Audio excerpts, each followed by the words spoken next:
Vivek Ramaswamy passionately asserts the public's right to genuine information from the government and criticizes the Republican Party for hesitating to address specific issues openly.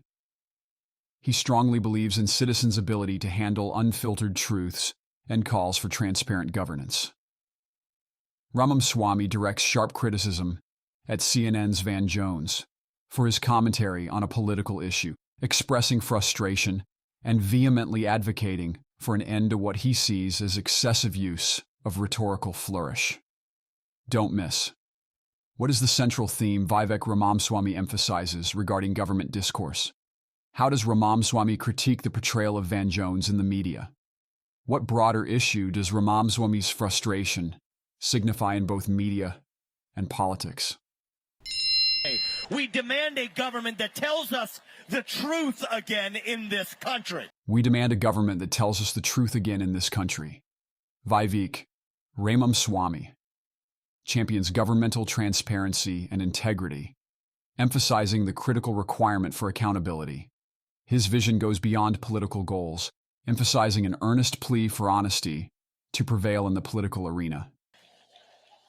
That's what we require. We can handle the truth. That's what it means to be a citizen of this country.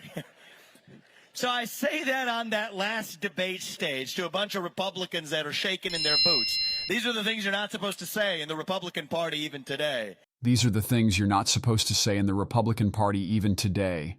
Vivek Ramaswamy critically examines perceived constraints on public discourse within the Republican Party, emphasizing the importance of upholding the principles of free speech and nurturing open public debate.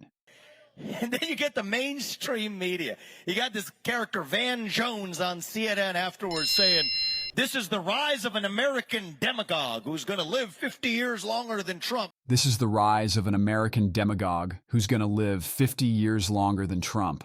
Vivek Ramaswamy criticizes the mainstream media's depiction of politicians, arguing that it tends to overlook the sensational language used to describe them. This is dangerous. I am shaking. That's what he says. Just shut the fuck up. At a certain point, just shut the fuck up. Just shut the fuck up. The Vivek Ramaswamy expresses intense frustration with the media, specifically targeting CNN's Van Jones, and strongly urges them to just shut the fuck up. This reflects dissatisfaction with perceived biased and unjust criticism in media coverage.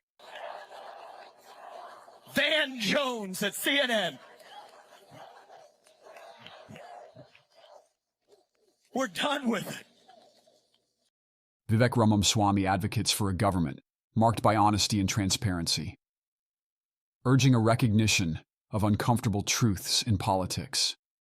He challenges conventional discourse within the Republican Party, calling for more open discussions. Vivek Ramaswamy strongly critiques Van Jones' commentary, expressing a need to move beyond sensationalized media narratives and promote a direct approach to addressing critical issues.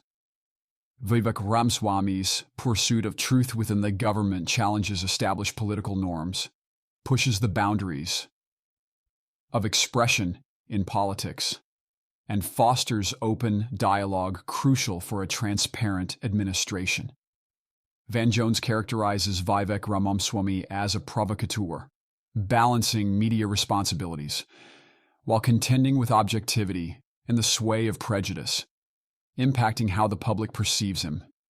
Labels like demagogue trigger psychological responses, influencing individuals' emotional and cognitive reactions when negatively branded in public spheres.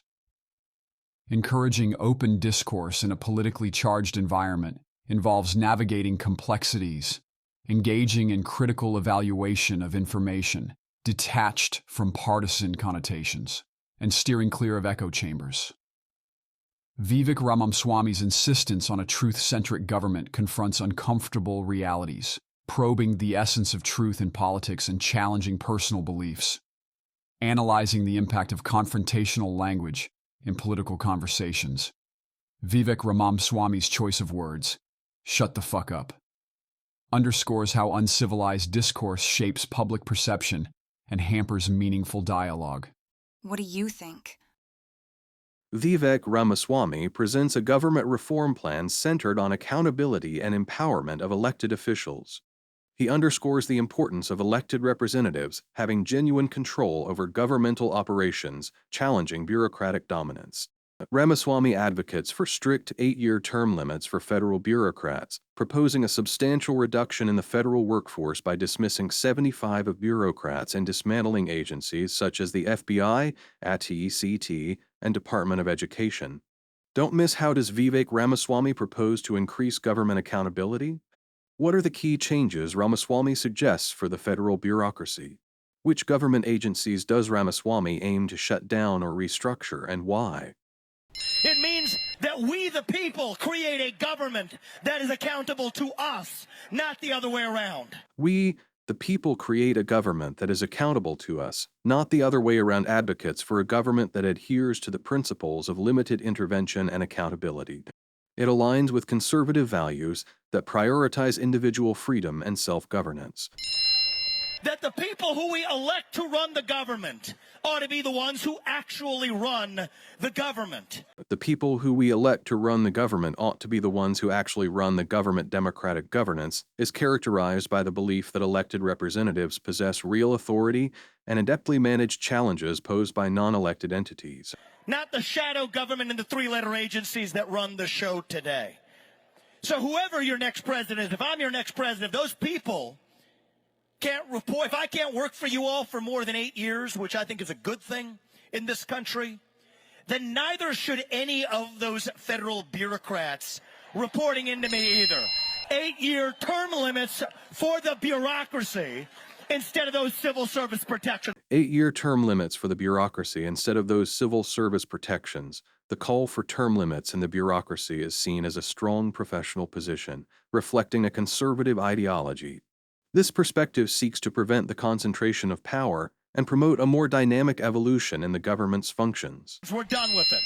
75% mass firing of every federal bureaucrat. 75 mass firing of every federal bureaucrat. The federal workforce may face significant reduction as part of an effort to promote limited government, fiscal responsibility, and gain support through bold and compelling proposals. Shut down government agencies that should no longer exist. Shut down government agencies that should no longer exist discusses a pledge to reorganize the government in alignment with conservative ideals with the goal of reducing government involvement and eliminating what is viewed as an excessive bureaucracy. From the failed Bureau of Investigation, the FBI, to the ATF, to the CDC, to the U.S. Department of Education, we're getting in there and we will shut it down. That is how you revive the integrity of a republic. Vivek Ramaswamy advocates for a major overhaul of the governmental system to restore accountability and efficiency. He asserts that elected officials should wield more influence than bureaucratic agencies, proposing measures such as stringent term limits and a significant reduction in the federal workforce. The goal is to streamline government operations and rejuvenate the republic's integrity. Vivek Ramaswamy's proposal centers on instilling a sense of duty and responsibility in individuals and redefining the perception of power and authority. He advocates for radical reforms that challenge existing bureaucratic structures and examines the psychological impact of these changes. While potentially unsettling, these reforms aim to introduce unpredictability and reshape governance. Ramaswamy's vision delves into the psychological effects of governance, emphasizing political empowerment, freedom of choice, and societal belonging. However, resistance to this proposal arises from a reluctance to change, cognitive biases, fear of the unknown, and emotional attachment to current governance norms. The proposal includes measures like term limits and significant layoffs to address the consequences of leadership changes and structural shifts within the bureaucracy. It analyzes power dynamics, attraction to authoritative figures, and the risks associated with sudden leadership transitions leading to potential fraudulent practices. Ramaswamy's goal is to streamline governmental agencies for more efficient governance, impacting citizens' trust in the system and their psychological well-being. He envisions a government accountable to its people, stressing the importance of civic engagement in reconstructing governance and aligning it with a greater purpose. What do you think? Vivek Ramaswamy calls for a return to truth and openness in American society, emphasizing the overshadowing of fundamental unity by the celebration of diversity. Ramaswamy argues that regaining this unity requires collective and fearless truth-speaking, highlighting a prevalent culture of fear that has replaced freedom of speech. He advocates for a society where individuals can express their genuine thoughts without fear of reprisal, challenging controversial narratives in mainstream media, and promoting truthful and respectful dialogue. Don't miss, how does Ramaswamy view the culture of fear in America? What are the controversial truths he advocates for? How does he propose reviving American exceptionalism? We've been taught to celebrate our diversity and our differences so much that we forgot all of the ways we are the same as Americans. We've been taught to celebrate our diversity and our differences so much that we forgot all of the ways we are the same as Americans. Vivek Ramaswamy raises a concern about diversity potentially overshadowing the diverse shared experiences among Americans. He emphasizes the importance of a conservative ethos that promotes unity. And that's what we've lost, and here's how we're going to get it back. It's going to be by all of us. It's not just me, not just anyone on this stage. It's going to be by all of us starting to speak the truth in the open again. It's going to be by all of us starting to speak the truth in the open again, emphasizes core values, highlighting freedom of expression, unwavering commitment, and a heightened awareness of oppression. We have a culture of fear in this country. Spread like an epidemic. Fear of losing your job. Fear of your kids getting a bad grade in school. Fear of becoming an outcast in your own community. And that culture of fear has replaced our culture of free speech. Fear of becoming an outcast in your own community has replaced our culture of free speech. The conservative ethos centers on preserving freedom of expression, raising concerns about cancel culture, and expressing fears of openly sharing thoughts in public. America. And if you ask me, what is the best measure of our country's health? How are we doing? It's not the number of green pieces of paper in our bank account. It's not even the number of ballots we cast every November. It is the percentage of people who feel free to say what they actually think in public. The best measure of our country's health is the percentage of people who feel free to say what they actually think in public. The essence of freedom of expression goes beyond a mere right. It serves as a barometer for societal health. Right now we're doing poorly. The only way we're going to do it is all of us starting to speak the truth in the open again. The things I'm saying today, the things I'm saying in this campaign, they're controversial to the mainstream media, not because they're false, but because they are true. We got to stand up with a spine. Speak that truth. Speak it without apology. Speak it with a spine. Speak it with respect. But part of respect is that you respect your neighbor enough to tell him what you actually think. That is what this is about. Speaking that truth, we're going to do that today. God is real. God is real. There are two genders. Vivek Ramaswamy personifies conservative principles grounded in traditional views on religion and gender. There are two genders. Fossil fuels are a requirement for human prosperity. Reverse racism is racism. An open border is not a border. Reverse racism is racism. An open border is not a border discusses the rejection of certain progressive ideas in favor of conservative perspectives on issues related to race and immigration. Parents determine the education of their children. Parents determine the education of their children. The nuclear family is the greatest form of governance, emphasizes core values revolving around family, individual responsibility, and parental authority within the realm of education. The nuclear family is the greatest form of governance known to mankind. Capitalism lifts us up from poverty, not crony capitalism, but the real thing. There are 3 branches of government in the United States, not 4. Capitalism lifts us up from poverty. There are three branches of government in the United States, not four. Vivek Ramaswamy strongly advocates for capitalism and remains committed to constitutional governance. And the U.S. Constitution is still the strongest and greatest guarantor of freedom in human history. That is the truth. We fight for the truth. We stand up for the truth. That is what won us the American Revolution. That is what reunited us after the Civil War. That is what won us 2 world wars and the Cold War. That is what still gives hope to the free world. And if we can revive that dream over group identity and victimhood and grievance and safe spaces, then nobody in the world, not a nation, not a corporation, not a virus, not China is going to defeat us. That is what American exceptionalism is all about, and that is what we are about to revive to save this great country. American exceptionalism is about to revive to save this great country. Advocates for a resurgence of American exceptionalism, tapping into a potent vein of patriotism. Thank you for coming out today. Vivek Ramaswamy advocates for honesty and fearlessness in public discourse as crucial elements in restoring American unity. He highlights the inhibiting impact of fear on genuine dialogue and urges individuals to engage in open, even controversial, conversations to reestablish a culture of truthfulness. Ramaswamy's plea is for a return to foundational values such as freedom of speech, respect for diverse opinions, and a focus on fundamental truths. By doing so, he aims to revive the historical strength and resilience that have characterized America.